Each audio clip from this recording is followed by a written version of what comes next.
उत्तर प्रदेश के मुख्यमंत्री श्री आदरणीय योगी आदित्यनाथ जी की छवि खराब करने का ये पूरा प्रोग्राम अधिकारियों ने बना रखा है। उन्होंने उत्तर प्रदेश को उत्तम प्रदेश बनाने के लिए पूरी कोशिश की है, लेकिन इन लोगों ने बाबा की छवि खराब कर दी। योगी आदित्यनाथ जी का कहना है कि किसी विभाग के कर्मचारी को निकाला नहीं। पर कई लोग हैं अपनी मांगों को लेकर यहाँ पर जो प्रोटेस्ट कर रहे हैं, धरना प्रदर्शन में बैठे हैं। यहाँ पर सबसे पहले जानने की कोशिश करेंगे। सर, क्या नाम है आपका? मेरा नाम गोविंद कुमार है जी। गोविंद जी, बताइए किस लिए आप लोग यहाँ पर धरना प्रदर्शन की सिटी बस को लेकर आए? क्या मांगे आपकी? सर, कर्मचारियों की प्रमुख मांगे ये है कि 20 वर्षों संचालित सेवा में सेवारत कार्मिक जो 2010 से संचालित जैनवारम की योजना के अंतर्गत बसों में कार्य कर रहे थे, उन बसों की 15 वर्ष सेवा काल आज पूर्ण हो चुका है, जिस कारण वो बसें नीलामी की प्रक्रिया में जा चुकी है और गाड़ियां खड़ी हो रही हैं। ऐसी दशा में 20 वर्षों से कार्यरत कर्मचारी गाड़ियों के अभाव में बेरोजगार हो रहे हैं। तो इन कर्मचारियों को गाड़ी सेवा निरंतर जारी रखने हेतु नई बसों की उपलब्धता कराई जाए, या फिर 2018-19 में इन समस्त कर्मचारियों को रोडवेज के द्वारा भर्ती कर व्यवस्था संचालित की गई थी। 2018-19 के बाद रोडवेज में चालक परिचालक को लखनऊ क्षेत्र में समायोजित करने की प्रक्रिया अपनाई जाए, तथा नगरीय परिवहन सेवा में जो कर्मचारियों का शोषण उत्पीड़न विभिन्न तरीके से किया जा रहा है, उस पर अंकुश लगाया जाए। किलोमीटर आधारित वेतन व्यवस्था को समाप्त करते हुए ड्यूटी आधारित 8 घंटे ड्यूटी आधारित वेतन भुगतान करने की प्रक्रिया को अपनाया जाए, एवं कर्मचारियों को जो शासन स्तर से अवकाश प्राप्त है, उन राष्ट्रीय अवकाशों को कर्मचारियों पर प्रभावी किया जाए।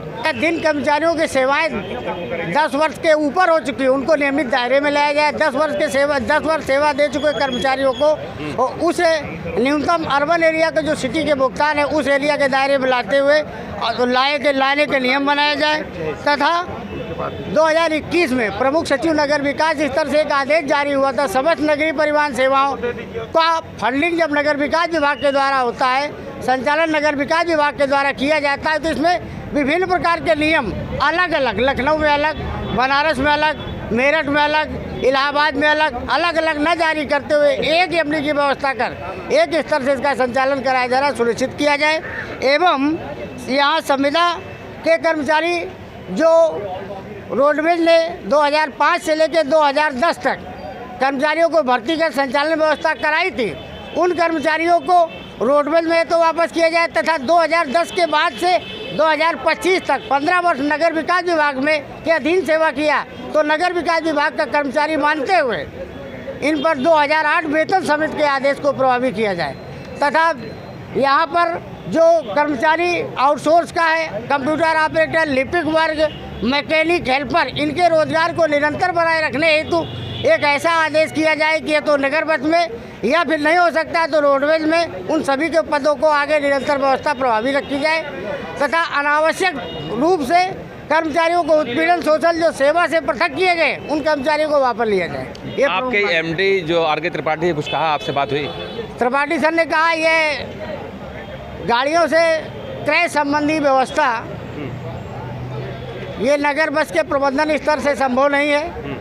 इस प्रक्रिया को अपनाए जाने के लिए मंडलायुक्त महोदय जी के द्वारा शासन में पत्राचार किया गया है। गाड़ियों का क्रय किया जाना नगर विकास विभाग के अधीनस्थ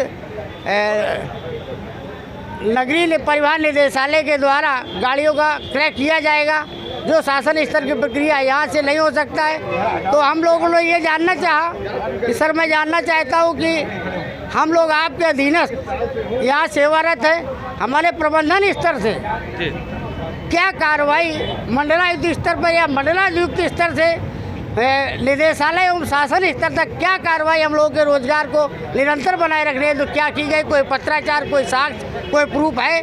वो कोई प्रूफ, कोई साक्ष्य, कोई पत्राचार नहीं है। बस हवा में बातें करते हुए आज जब बसें नहीं हैं तो 9 से 88 कर्मचारियों में से मात्र 300 कर्मचारी काम पा रहे हैं। 588 कर्मचारी लगभग बेरोजगार घूम रहा है, जिन पर आश्रित परिवार, बच्चे और उनका जीविकोपार्जन दुर्लभ हो रहा है, भुखमरी की कगार पर है। बच्चों का जीविकोपार्जन, शिक्षा सब पूर्ण रूप से दयनीय स्थिति में जा रही है। इसलिए मेरा आप लोगों से निवेदन है, कृपया प्रचारित प्रसारित कर शासन स्तर पर या मंडलायुक्त स्तर से जिस स्तर से समाधान हो सकता है कराने हेतु प्रकाशन प्रकाशित कराने की कृपा करें। क्या कुछ कहना चाहेंगे? अब गर्मी का माहौल है, मेंटेनेंस की बात चली, नई बसों की बात चली, जैसा कि गोविंद जी ने बताया यहाँ पर, क्या कुछ कहना चाहेंगे? मेरा नाम महेंद्र सिंह अध्यक्ष है। क्या बताइए? मेरा कहने का मतलब यह है कि जो मेरे महामंत्री जी ने अभी आप लोगों को हर चीज़ से अवगत कराया, इन कर्मचारियों को 20 वर्ष से ले रहे सेवा अब सबको निकाला जा रहा है, तो इस उम्र में कर्मचारी मेरा कहाँ जाएगा? वो एक कर्मचारी से कितने बच्चे, कितने परिवार चलते हैं, लेकिन इस उम्र में अब कहाँ जाएगा? तो हमारा बस यही कहना है प्रबंधन से, शासन से, प्रशासन से कि इन कर्मचारियों को जैसे ये ड्यूटी कर रहे थे वैसे इनको ड्यूटी दी जाए और वेतन विसंगति को लेते हुए जो आज को वेतन विसंगति बढ़ाई गई है वो हम लोगों पे लागू की जाए। पार्टी जी ने जिस तरीके से आप लोगों से कहा है, आपकी परिवहन सेवा के जो है एमडी, उस बात से सहमत कितना प्रतिशत है? हम लोगों की जो यूपीएसआरटीसी में भर्ती हुई थी तो हम लोगों ने यहाँ तक की शर्त रखी, उसी सेवा काल को लेते हुए हम लोगों को यूपीएसआरटीसी में भी ट्रांसफ़र कर दिया जाए। अभी 2019 में कम से कम 200 चालक प्रचालक यहाँ से ट्रांसफ़र किए गए, लेकिन अब हमारे प्रबंध निदेशक महोदय ये इस चीज़ को नहीं मान रहे हैं और कह रहे हैं कि नहीं, उस सिक्योरिटी पे आप लोगों को वहाँ पे लिया जाएगा। अब हमारे कर्मचारी अगर न्यू सिक्योरिटी पे जाएंगे तो उनकी वेतन क्या रहेगी, और वो भी केवल चालक लेने के लिए कह रहे हैं, पर चालक वो भी नहीं। तो बस या तो हम लोगों को यूपीएसआरटीसी में ट्रांसफ़र कर दिया जाए, अन्यथा यहाँ पे गाड़ियाँ मंगाई जाएँ और जैसे भी हो 8 घंटे की ड्यूटी ली जाए और कर्मचारियों का शोषण उत्पीड़न ना किया जाए।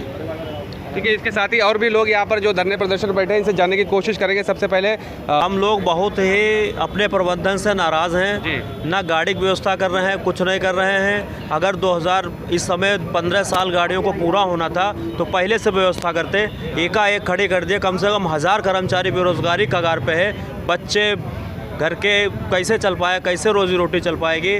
हम लोग बहुत ही नाराज़ हैं और आपके माध्यम से सरकार तक ये बात पहुंचाना चाहते हैं कि वहाँ से भी कुछ ना कुछ हम लोगों के लिए किया जाए, वरना हम सब लोग तो यहाँ पे बैठे हैं, कल मरना है तो आज मर जाएंगे। कि जो नगरीय सेवा है, क्या इनको पहले से कुछ मैनेजमेंट नहीं होना चाहिए कि हमारी कितनी बसें ख़राब होने वाली हैं, कितनी जिनकी जो एकदम नीलामी की कगार पर आ चुकी है, पहले से व्यवस्था क्या होना चाहिए? सर, इनकी पहले से सब जानकारी थी, लेकिन इन्होंने हमेशा हम लोग को अंधेरे में रखा है। ये विभाग है बिल्कुल, प्रबंधन इनका बिल्कुल फेल है, चारों तरफ से ना कोई कार्य है ना कुछ भी, और हम लोग इन्हीं के भरोसे, इस वजह से आज ये दुर्दशा है कि आगे हम लोग का भविष्य बिल्कुल अंधकार में है। इस तरीके से आप लोगों को ड्यूटी नहीं मिलेगी, आप लोग संविदा के कर्मचारी, किस तरीके से परिवार का भरण पोषण, बच्चों की पढ़ाई लिखाई कैसे क्या करते हो? सर क्या करें, जब मजबूरी है, आज इसी वजह से हम लोग मजबूरी बस यहाँ पे बैठे हैं कि हमारा आगे कुछ हो, लेकिन उसके बाद भी सुनवाई नहीं है और उसके बाद भी कुछ देखने वाला, हाल पूछने वाला नहीं है। परिवहन निगम ने करोड़ों का फायदा कराया है, महाकुंभ में नई बसें भी तो आई हैं। लेकिन सर हम लोग का क्या फ़ायदा, हम लोग तो यहाँ बैठे हुए हैं ना। हम लोग अगर फ़ायदा हुआ तो यहाँ किस लिए धूप में बैठे होते, कोई फ़ायदा होता, लेकिन हमारा तो कुछ नहीं हुआ। क्या आश्वासन दिया गया अंदर शीशे एसी में बैठे वाले लोगों ने? कुछ नहीं कहे धूप में आप लोग बैठे रहिए, आप लोग का कुछ नहीं हो सकता। यही किसने कहा? ये किसने कहा? सर अभी बात ही नहीं कर रहे हैं, जब बात ही नहीं कर रहे तो इसका मतलब यही है अभी कोई बात ही नहीं है, बात ही नहीं कर रहे। आप लोगों की परेशानी से अधिकारियों को कोई लेना देना नहीं है? लेना देना नहीं है, हम लोग का कोई लेना देना नहीं है। उनका शासन बस उनका यही जवाब है, जब शासन कुछ होगा तभी आगे कार्य बढ़ेगा। ये आप कुछ कहना चाहते हैं, क्या कहेंगे ऐसी व्यवस्था पर? बहुत बेकार व्यवस्था है। बहुत बेकार कैसी व्यवस्था है? अब बेकार महाकुंभ में देखिए ना, 4 चांद लगा दिए ना। यहाँ के लिए क्या किया, 4 चांद महाकुंभ में लगाए, यहाँ पर क्या, यहाँ तो जो मिल रहा था हम लोगों को वो भी ख़त्म हो गया। अब तो केवल बस मरना रह गया। इस बुढ़ापे में कहाँ जाएंगे? ट्रांसफ़र भी दे रहे हैं तो नए सिरे से दे रहे हैं। आज हम लोग 15 साल यहाँ इनको दे चुके हैं, अब हम लोग क्या कर रहे हैं, कहाँ पर जाएँ? कोई हम लोगों को प्राइवेट में भी नहीं ले रहा और सरकार की तो बात ही दूर है। क्या कुछ कहना चाहेंगे? आप भी चालक हैं? हम भी चालक हैं। कौन से डिपो में? इस समय दुबग्गा डिपो में हैं। हाँ। और 2010 से हैं। ये नगरीय परिवहन जब से गठन किया गया माननीय प्रधानमंत्री के द्वारा, स्मार्ट सिटी के तहत नगरीय परिवहन चलाई गई, निदेशालय बनाया गया, 7 महानगर बनाए गए, लेकिन सब कुछ करने के बाद इन्होंने उस विभाग को संचालन दे दिया जिसका हिस्ट्री सीटर में आज प्रथम नाम है। अच्छा, किसका? यूपीएसआरटीसी के अधिकारियों का अन्य आप भी देखते होंगे गड़बड़ घोटाले पड़ते रहते हैं। और जब से नगरीय निदेशालय के अंतर्गत आया है तब से न इस विभाग का कोई ऑडिट हुआ है, सिर्फ बजट आता है, कहाँ जाता है, क्या करता है। मोटी मोटी तनख्वाहें लेने के लिए एमडी और अन्य जो है सृजित करके पदों पे अपने निकटतम आदमियों को वर्गाया जाता है। चालक परिचालकों को विभिन्न तरीके से चालक को कभी ड्यूटी न देके परिचालक को WT के उसमें रोक करके जिनकी कार्यकाल 14 साल या 15 साल हो रहा है उनको ये निकाल रहे हैं ताकि उनको आगे न सुविधाएं देनी पड़े। ये अधिकारी सिर्फ चालक परिचालकों पे तो नियम बनाते हैं और अपने दायित्वों को भूल जाते हैं। अच्छा, जिस तरीके से लोगों ने बताया यहाँ पर कि परिवहन निगम की जो आपकी जो बसें हैं सिटी बस की जी, वो बसें कंडम हो चुकी हैं। हाँ, ठीक है, ये सब इनको खत्म होने की कगार पे। इनको पहले से प्री प्लान नहीं था इनका कुछ? इनको सब मालूम था। अब जैसे आप हैं, आप सर घर से निकलते हैं तो आपको मालूम है 10 बजे हमको घर से जाना, अपने काम करना है, सब मालूम है। ये इतने बड़े एमडी हैं, पूरा प्रदेश झेल रहे हैं, इनको नहीं मालूम कि हमारी गाड़ियाँ कब आई हैं, कब गई हैं, कितनी ख़राब हैं, क्या बनना है, सब मालूम है, लेकिन इनका कोई ध्यान नहीं है। और ये भी एक इनकी कर्मचारियों के शोषण व सरकार को बदनाम करने की साजिश के तहत इनको ना कर्मचारी से मतलब है ना यात्रियों से मतलब है कि जो इस नगरीय सुविधा के अंतर्गत 50,000 यात्री पर डे सुविधा करता था, आज टेम्पो टैक्सी के आश्रित है, कोई सुविधा नहीं है। लेकिन इन लोगों को उससे कोई मतलब नहीं है, इनको मतलब से आपके सहायक क्षेत्रीय प्रबंधक दुबग्गा डिपो को उनसे आप लोगों ने बात की थी? वो तो पता चला हफ्ते में जाते हैं, बाकी सब उनके लोगों कौन करता है वहाँ पे सहायक क्षेत्रीय प्रबंधक कहाँ रहते हैं? वरिष्ठ केंद्र प्रभारी संचालन वरिष्ठ केंद्र प्रभारी कौन है? श्री अनिल तिवारी हैं। और जो सहायक क्षेत्रीय प्रबंधक हैं कोई मल्होत्रा जी हैं। क्या कहते हैं ऐसे सहायक क्षेत्रीय प्रबंधक से आप लोगों ने बात की थी इससे पहले? वो कहते हैं ये शासन की नीतियाँ हैं। वो दरअसल में सबसे पहले हम आप लोगों का धन्यवाद देंगे और आप लोगों का आभार प्रकट करेंगे। उत्तर प्रदेश के मुख्यमंत्री श्री आदरणीय योगी आदित्यनाथ जी का कहना है कि किसी विभाग के कर्मचारी को निकाला नहीं जाएगा, और लेकिन नीचे स्तर पे जो अधिकारियों का फंडा अपना चलता है, शोषण इतना है कि कर्मचारियों को निकालने के कगार पे हम लोग। जो अभी तो मान लीजिए इतना कर्मचारी है दुबग्गा डिपो से, हद से ज़्यादा भ्रष्टाचार हो चुका है। लेकिन सिर्फ ये उत्तर प्रदेश की सरकार की छवि खराब करने के लिए ये सब शोषण हो रहा है। इससे सहायक क्षेत्रीय प्रबंधक को आप लोगों ने अवगत नहीं कराया कि उन्होंने कुछ तो कहा होगा? जी, काफ़ी अवगत कराया गया और नीचे अधिकारियों को भी अवगत कराया गया, ऊपर भी अधिकारियों को अवगत कराया गया, बार बार नोटिस भी दी जाती है और कई बार वार्ता हुई, लेकिन कोई इस पर अमल का कोई रिजल्ट नहीं निकला। तो आज धरना प्रदर्शन में बैठे, इसका अहम जिम्मेदार कौन है? ये एमडी प्रबंधक महाप्रबंधक महोदय एमडी हो गए या सहायक क्षेत्रीय प्रबंधक? नहीं, सहायक क्षेत्रीय प्रबंधक तो एक रबड़ स्टाम्प है, मेन जो है एमडी हैं और संचालन एमडी, यही दो हैं। और इनको एक बार नहीं, पिछले विगत कई माह से बराबर इनको हर समस्या का ये सिर्फ बताया गया है। उत्तर प्रदेश के मुख्यमंत्री श्री आदरणीय योगी आदित्यनाथ जी की छवि खराब करने का ये पूरा प्रोग्राम अधिकारियों ने बना रखा है। उन्होंने उत्तर प्रदेश को उत्तम प्रदेश बनाने के लिए पूरी कोशिश की है, लेकिन इन लोगों ने बाबा की छवि खराब कर दी है। और हम लोग पूर्ण रूप से बाबा जी का समर्थन करते हैं। एक तरफ सर्वोच्च न्यायालय सुप्रीम कोर्ट का भी आदेश है कि किसी कर्मचारी को निकाला नहीं जाएगा,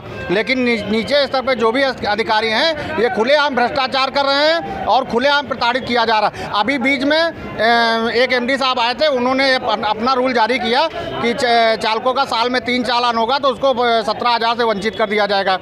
उसके बाद मंडलायुक्त साहब की बोर्ड की मीटिंग हुई, उसमें उन्होंने पास भी किया मंडलायुक्त साहब ने कि इसको हम ख़त्म कर देंगे। उसके बाद भी 5-6 महीने वंचित कर दिया गया हम लोगों को, 17,000 से वंचित कर दिया गया 2-2 चालान पे। जबकि एक तरफ आपने एक रूल बनाया कि 3 चालान पे वंचित कर दिया जाएगा, तो जिसका 1 चालान है, 2 चालान है या 3 चालान है, जब बोर्ड से पास हो गया फिर भी आज तक हम लोग वंचित हो गए। 1.5 साल से हम गुहार लगा रहे हैं सारे अधिकारियों की कि साहब इसको कर दीजिए, कर दिए। हम तो निर्दोष है, हमारा तो कोई दोष नहीं। सीएनजी गाड़ियों में सीट बेल्ट नहीं है, उस पर चालान काटे गए हैं। जब आपकी गाड़ी में, वाहन में सीट बेल्ट नहीं है, उस पर चालान हुए हैं, आज तक हम लोगों को उसका पेमेंट नहीं हुआ, पैसा नहीं है, उससे वंचित हो गए हम लोग 5-6 महीने। बताइए किससे गुहार लगाने जाए? उत्तर प्रदेश को उत्तम प्रदेश बनाना चाहते हैं, पूरे जोर शोर से वो बनाना चाहते हैं। बनाया उन्होंने, सारी जनता को सारी सुविधाएं भी वो दे रहे, लेकिन नीचे स्तर पे जो चाहे वो जनता हो चाहे कर्मचारी हो किसी विभाग का, इतना प्रताड़ित किया जा रहा है जिसकी हद खत्म है।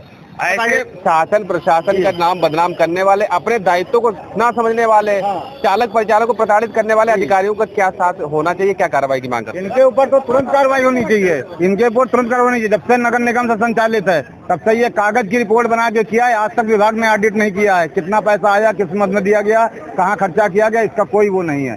गाड़ी 6 महीने से पता चला इनकी खत्म हो रही है। पब्लिक जनता जो इस पे 50,000 जनता जो सिटी के अंदर पर करती थी, यात्रा करती थी, स्कूली बच्चे जाते थे, घंटों अपने पहुंच नहीं पाते हैं, ऑफिस वाले पहुंच नहीं पाते, लेकिन इनको इससे कोई लेना देना नहीं है। इनको लेना देना सिर्फ इससे ये फर्क नहीं पड़ेगा जो आदमी पर डे अप डाउन करता है, एमएससी आपकी सेवा बंद रही थी, क्या इसका फर्क नहीं पड़ा? जी बिल्कुल, यात्रियों पे भी फर्क पड़ रहा है, क्योंकि यात्री भी परेशान है। जिनको सरकार ने सुविधाएं दी थी अभाव में यात्री भी परेशान है, कर्मचारी भी परेशान है। और यही है कि अब कर्मचारी कहाँ जाएगा बताइए। डबल डेकर बसें आई थी कि देखने को मिल रही है? डबल डेकर बस सिर्फ एक चल रही लखनऊ में, मात्र एक गाड़ी चल रही है और नाम हो गया ना राजधानी में। जी नाम है, हो गया बस, ये होता है। ऐसी सुविधा क्या बढ़ना चाहिए था? यहाँ पर तो जो पहले की बसें वही नहीं पूर्ति हो रही, डबल ट्रेकर बसें और कहाँ से बढ़ेगी? और हम मतलब आपके माध्यम से ये बात सरकार तक पहुंचाना चाहते हैं आदरणीय श्री योगी आदित्यनाथ जी के पास कि हम लोग 15-15, 20-20 साल से काम कर रहे थे, अब हमको निकालने की पूरी योजना बनाई जा रही है। हम लोग आखिर क्या करेंगे, हम अपना परिवार कैसे चलाएंगे, परिवार का पालन पोषण कैसे करेंगे, ये समस्याएं हम लोगों के आगे खड़ी है। इसलिए आज हम लोग यहाँ धरना प्रदर्शन पे बैठे हैं चारबाग में एमडी कार्यालय पे। और भी हमारे साथ कुछ लोग हैं, उनसे जानने की कोशिश करेंगे। एक चालक महोदय हैं, सबसे पहले नाम बताइए सर, अपना क्या है? जय जगन्नाथ सर, मैं उत्तर प्रदेश ड्राइवर महासंघ से हूँ और मैं ऑल इंडिया ड्राइवरिंग करता हूँ बड़ी गाड़ी का। और मैं जंतर मंतर से आ रहा हूँ जहाँ पे मैं धरना दिया था। 29 राज्य के लीडर वहाँ पे आए हुए थे। अभी कल 22, 23, 24 हमने धरना दिया था और आज वहाँ से यहाँ आया, लखनऊ आ गया। मेरे साथी भाई यहाँ इकट्ठा मौजूद, मुझे फोन के जरिए हमको पता लगा, हमारे संघ के द्वारा हमें जानकारी मिली, हम ट्रेन से उतर गए, यहाँ आ गए। अभी मैं सरकार से कल भी ये बात रिपोर्टिंग में बोला था और आज फिर बोल रहा हूँ, ड्राइवर आयोग हमें चाहिए, ड्राइवर वेलफेयर चाहिए, जिसमें हमारे ड्राइवर भाई को सहयोग मिल सके, किसी राज्य में रहे हम सुखी रहें। सरकार हमारी मांग पूरी करे, हमारे ड्राइवर भाई को न्याय दिलाने का काम करे। वो अपने हाथ से खुद ये चीज हमको प्राप्त कराए कि हमारे ड्राइवर भाई कहीं भी रहें।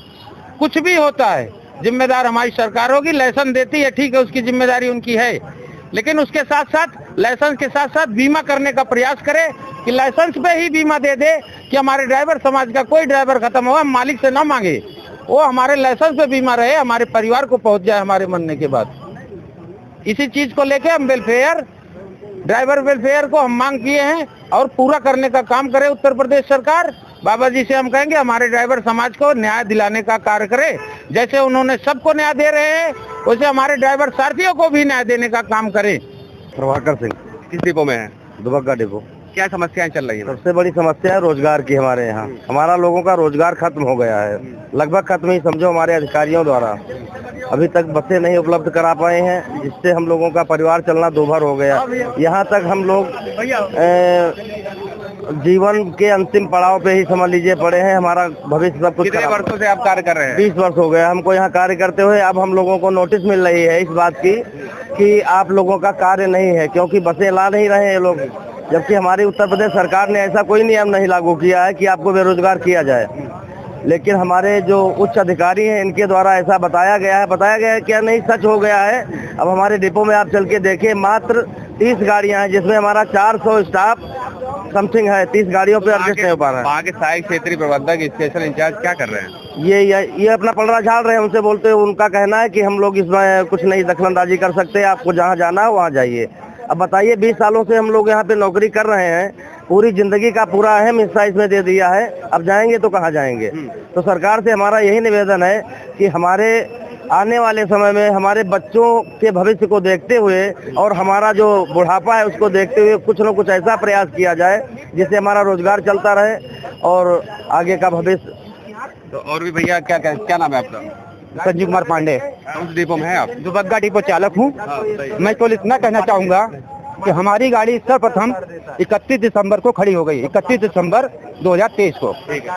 तब से 3 महीना हो गया, मैं बेरोजगार हो गया हूँ और अब मैं इस अपनी नौकरी में अपनी जवानी सब खो चुका हूँ। अब मैं सेवा करते करते। हाँ, अब मैं किस लायक बच्चा हूँ? अगर मैं कहीं जाके दूसरी यहाँ नौकरी करता हूँ तो मुझे किस लायक रखी जाए, भर्ती किया जाएगा? नहीं किया जाएगा। तो मैं यही चाहता हूँ कि मुझे केवल गाड़ी चाहिए। तो जिस तरीके से आपने देखा कि लगातार दुबग्गा डिपो के चालक परिचालक हमारे बीच में मौजूद हैं, सबका यही कहना है जिस तरीके से अचानक से प्रशासन को, एमडी को ये चीज संज्ञान ले लेना चाहिए था कि जो परिवहन निगम की जो बसें हैं, सिटी बसें हैं, जो बसें नीलामी होने वाली उनकी पहले से उचित क्या व्यवस्था हो सकती है, जिसको लेकर चालक परिचालकों में जो आक्रोश है वो आक्रोश देखने को नहीं मिलता। परिवहन की नगरीय सेवा लगातार निरंतर रूप से राजधानी लखनऊ में दौड़ती रहती। अगर जल्द ही इस पर कोई ठोस कदम नहीं उठाया गया, वहीं दूसरी तरफ चालकों ने ये भी बताया कि जो इंसान यानी जो चालक लगातार 20 वर्षों से अधिक अपना परिवहन के में सेवा दे चुका है, पूरी उम्र अपने आज बुढ़ापे की कगार पे जो लोग आ रहे हैं कि आज इस स्थिति में अगर उन लोगों को इस विभाग से निकाल दिया गया तो अपने परिवार का भरण पोषण कैसे करेंगे। और भी तमाम चीजें हैं जो हम आपको दिखाने की पूरी कोशिश करेंगे कि आखिर परिवहन निगम में चल क्या रहा है। कैमरा पर्सन दिव्यांश श्रीवास्तव के साथ